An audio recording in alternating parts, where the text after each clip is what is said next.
In a solo game of Cartref, the player largely follows the same rules as a 2 to 3 player game, but the opponent is an Automa who plays and scores based on simpler rules. Start by shuffling the mandates, displaying 3, and forming a face-down draw pile with 9 others. Set the remaining 3 aside without looking at them. Form a supply of bad karma. Shuffle the building permit cards and form a face-down draw pile. Draw 3 into your hand and claim a set of colored ownership tokens. Assign a color of ownership tokens to the Automa, but don't give it any building permit cards or gold. The Automa will not collect any gold or building permit cards during play, but it will accumulate mandates. Now that you have one set of ownership tokens and the Automa has one set, set aside 1 token of the remaining ownership token set. During the game, this tracker token will track which building was most recently built in the city. Gather one of your ownership tokens, one of the Automa's ownership tokens, and one of the third set of ownership tokens, as well as a karma token. Place these 4 tokens at the edges of the table. One at the top, one at the bottom, one at the right, and one at the left. Likewise, take another token of each type and place it into an opaque bag. These are called directional tokens, and they will tell the direction that the Automa builds during the game. In each case, it'll build adjacent to the tracker token in the randomly determined direction. The player goes first. On this first turn, the player will only take 1 action to get the city started. Thereafter, the player and the Automa will take turns, each doing 2 actions per turn. The player goes first and does a build action, which has to be to construct a property in the city. Whenever you do a build, you place a card from your hand along with an ownership token. Since this is a solo game, I also need to move the tracker token onto the most recently built building. When you build, you can draw a card into your hand. And then, if this were built adjacent to an existing goblin building, indicated by the green goblin icon, then those buildings could be invoked by their owners. Since this is the first turn, there are no adjacent buildings, and we'll come back to that aspect of a build turn in the future. That's 1 action for the first turn. Now it's the Automa's turn. The Automa always does 2 actions, the first of which is always a build. First, we have to determine a random direction. Looks like Automa is going to be building to the north of the tracker token. So we draw a card, place it to the north. We place an ownership token of Automa on it, and unlike the player, the Automa always gains 1 karma when building a building. We do need to place the tracker token onto it. Now, as I mentioned, if you build adjacent to an existing goblin building, then the owner of that goblin building, namely me in this case, can invoke that building. When you invoke a building, what you do is you place karma onto it as indicated and use the effects of the card, all of which are optional on a sentence-by-sentence basis. This card allows me to gain 2 gold, and if an industrial building rather than a market had been built, I would get an extra gold according to this card, but it was a market, so we're done there. And that was the Automa's first action. The Automa's second action is determined by the purpose icon of the building that Automa built. In this case, it's a market. And whenever Automa starts its turn by building a market, Automa gets to claim the rightmost 2 mandates. These will count towards the Automa's score at the end of the game. When the Automa claims a mandate, we slide the existing mandates to the right and replace them. So that's 2 turns for the Automa, a build, and essentially a double achieve. It's now the human's turn. The human can take 2 actions. His choices are to build, to achieve, by claiming a mandate for himself, to impel, which is to invoke an existing gnome property, or to purify, which is to remove existing karma. So let's go ahead and do another build. I'll go ahead and build this workers co-op. And when I do, I need to put my ownership token and the tracker token onto it. There are no adjacent unsullied goblin properties. This one already has karma on it, so it can't be invoked right now. So even though it's a goblin property adjacent to a property that was just built, I can't actually use it until I purify it again. So that's the end of my first action. For my second action, I'm going to do an impel. When you impel, you invoke a gnome property. For my impel action, I get to do a build. So let's go ahead and build again.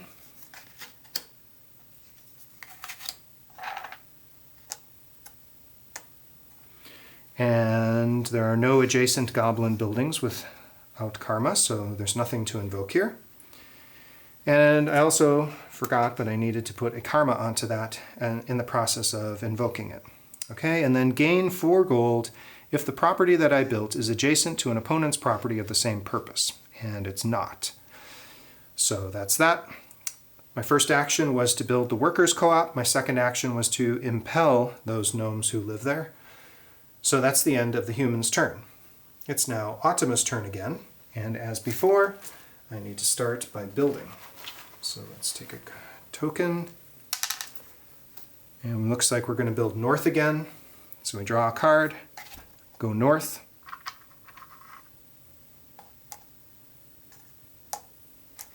And even though this says 2 on it, invoking it would produce 2 karma. The Automa only puts 1 karma onto it whenever it builds. And now we built so there's no goblins adjacent, so there's nothing to invoke.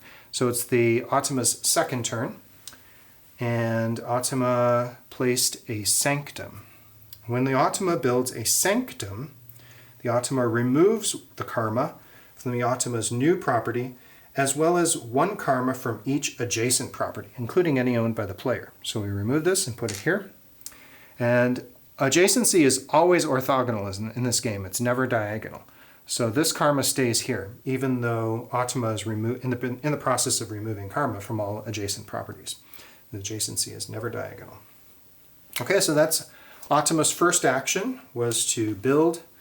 Second action was to do the Automa's version of purifying. And so now it's the human's opportunity to play. And I'm thinking I want to invoke this bigfolk property here. But I can't invoke it, just say, hey, I want to invoke it. The only way to invoke bigfolk properties is by achieving, which is to say claiming a mandate. And I am actually very close to achieving this mandate, which I could do by putting this property between these 2 properties. So let's go ahead and do that. I'm going to start by doing a build. I'm going to build. And there are no properties that I own without karma on them. Just as a side note, Automa never invokes its properties. So even if there weren't karma on that, Automa would not invoke its property. But I don't have any adjacent goblin properties that I can invoke, so we're done with that. Now is my first action, a build. So for my second action, I'm going to achieve. And I achieve by fulfilling this goal. And hope you can read it. This goal says I need to have 1 market of my own in the city. That's what those brackets mean, that it's a property that I own in the city. So 1 market that I own in the city adjacent to 2 properties of my opponents, which is what I now have right there. So I'm claiming this. This is my achievement now, and I get to have my reward. Pick any opponent randomly and choose one of their mandates. Then I score it and give the mandate back. So let's go ahead and do that. And so I get to score as shown on here. I reveal 1 card from my hand, and then I gain 2 gold per card of the same inhabitant type. So I am going to, I have 2 bigfolk. Oh, I only have goblins here, so I'm going to have to reveal a goblin card. So I reveal a goblin card, and I have 1 goblin card of that type in the city, so I gain 2 more gold. Now, crucially, you're going to score these mandates a second time at the end of the game. So I don't exactly know what it's going to be here, but at the end of the game, I'm going to get to do this again. I'm going to randomly choose a mandate and score it. And I could bulk up even further by collecting more mandates. And that's really the primary way that you score a lot of points in this game, is by collecting mandates with your achieve action. So now the final thing is, which is part of a achieve action, is you get to invoke all of your bigfolk properties that don't have karma. So I'm going to start by doing this guy. I place 2 karma on it, gain and reveal 1 card. If it's a sanctum, I would gain 3 gold. It is not, so I don't get that extra 3 gold. And then I also own this property up here, so I'm going to place karma on that and invoke it. Gain 1 gold per property that I own in the city that's adjacent to at least 1 property owned by opponents. And I have 1, 2, 3 such properties. Again, diagonal, never adjacent. So I'm going to collect 3 more gold. 1 for each property that's adjacent. Okay, so that's the end of my turn. I did a build right here, and then I did an achieve. So that's 2 actions, and it's Automa's turn again. So let's...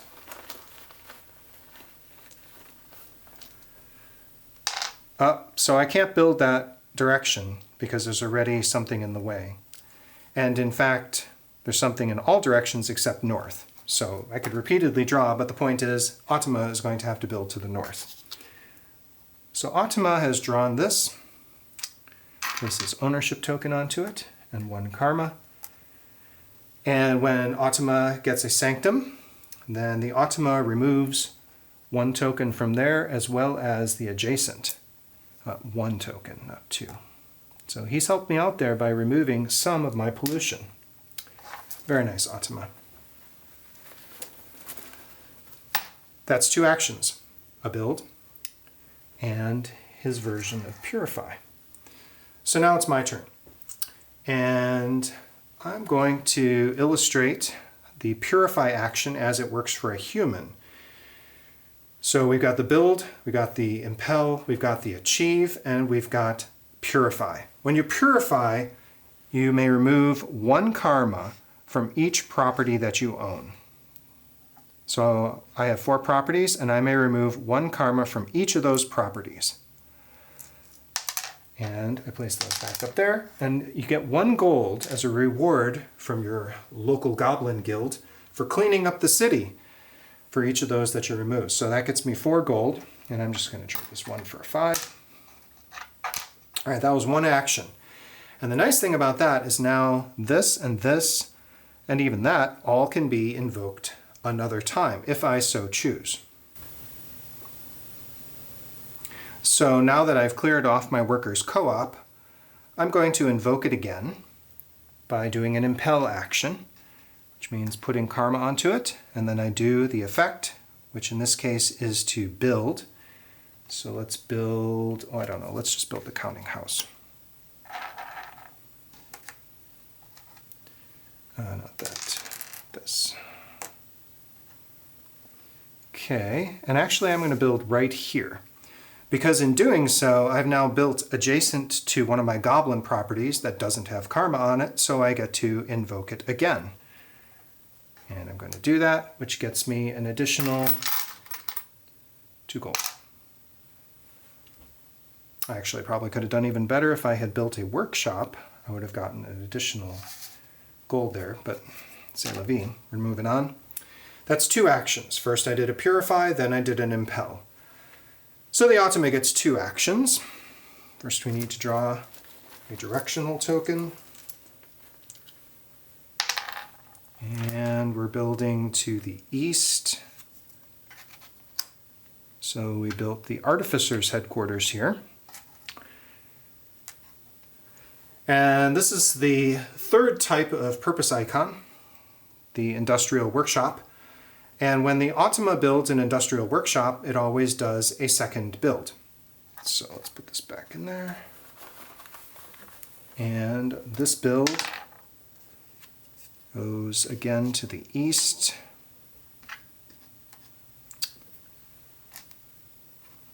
Oh, and I should have moved the tracker token onto it as soon as I built, so we're going to do it again here.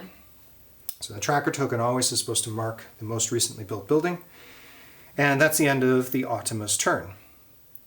So now we would continue going back and forth until one of two conditions is met. First, either the mandate draw pile is empty at the end of anybody's turn, or if the human reaches 53 gold at the end of his turn.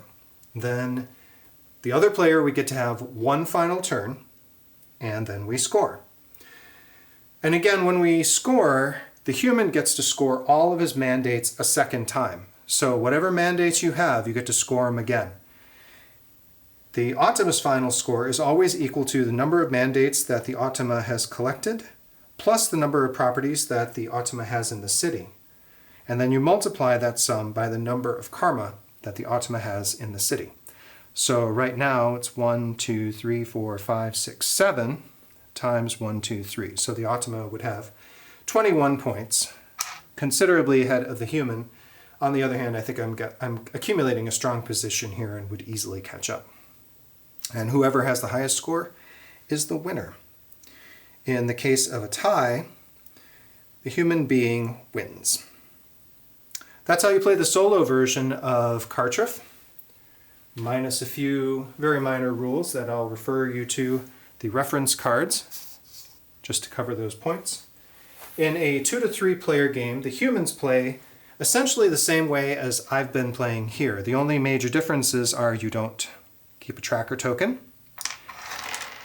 and all the humans can invoke their cards as usual, whereas playing against the Automa, I don't have to worry about the Automa invoking its cards.